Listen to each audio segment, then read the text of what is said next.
Well, that's really the sort of trillion-dollar question.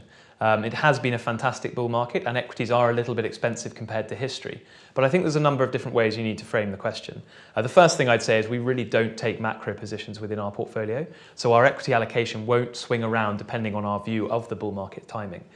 But the things I'd say are this. On the plus side for equities, there are individual stocks within the market that are still cheap compared to history, growing faster than history, and have fantastic secular growth trends. And one always needs to separate the market from individual investments. The second thing to say is that stocks relative to bonds or any other asset class still quite cheap and are probably the best inflation hedge you can have in a portfolio. So I think there's a couple of great things to point towards markets, and in particular the subset of markets in which we invest, having another great few years in the future. On the flip side, on the more bearish side, it's very plain to see that there's been a build-up of debt around the world, and that there's a potential through the rate rises that's coming through in America and now in the UK as well, that we may be closer to triggering that more garden variety economic recession over the next sort of 18 to 24 months. And it's something we watch for very closely. We're relatively underweight in cyclicals as a result of not finding as much opportunity there. But I think it personally is very much too early to call the end of the bull market. So just to stand back a tiny bit on our portfolio construction within our equities, we really do always allocate some portion of the portfolio to value turnaround stories, which are undergoing corporate restructuring, some in high growth areas, some in secular change, some in cyclical, and some in very defensive areas. And we like having that diversification so that we don't suffer from large momentum drawdowns. The three stocks you've just mentioned all happen to be in the UK, but they're also all in that sort of corporate restructuring / turnaround phase.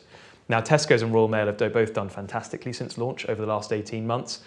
Royal Mail, if I'm honest, has re-rated so aggressively that it's possibly becoming less interesting as an investment to hold for the medium term.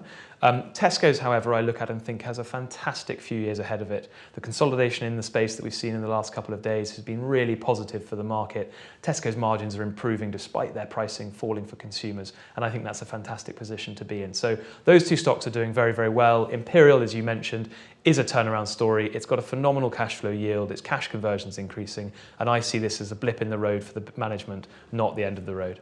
That's a relatively easy one to answer for us. Our portfolio turnover has been very low, and we expect it to tend to be very low. We've sold 3 stocks and we haven't bought any stocks in the past few months, really because we've been looking for larger corrections in the positions we're interested in. There is some value, and moves like we saw in February create a little bit more opportunity, but really we only went back to levels which we saw in last November or last sort of September on the ideas that we've been looking at most focusedly. And when you're a patient investor and you're thinking 5 to 10 years out, the only thing you can really control is your entry price. So we're being very patient, and we will need a larger correction in markets before we really start buying. In reverse order, I tend to read a lot about investing in my spare time because in terms of learning, I think there's still a huge amount one needs to do. Why one comes into fund management is for a range of ideas, but for me it's been this fascination with human behaviour. Businesses are collections of individuals who create or destroy value. And I think when you look at our industry and you immerse yourself into it for a few years, you realise there's a massive oversupply of people who think the same way and achieve the same results, which tend to be mediocre. And you have to think differently, and I think that challenge to continuously think differently to the market is very, very important, and probably what drives me to continue being a better fund manager each year. In order to think differently, which I think is the key thing, you have to find your own way of thinking about the market. The one best piece of advice I'd give you to guide you if you're a fundamental investor towards thinking differently is to think longer term.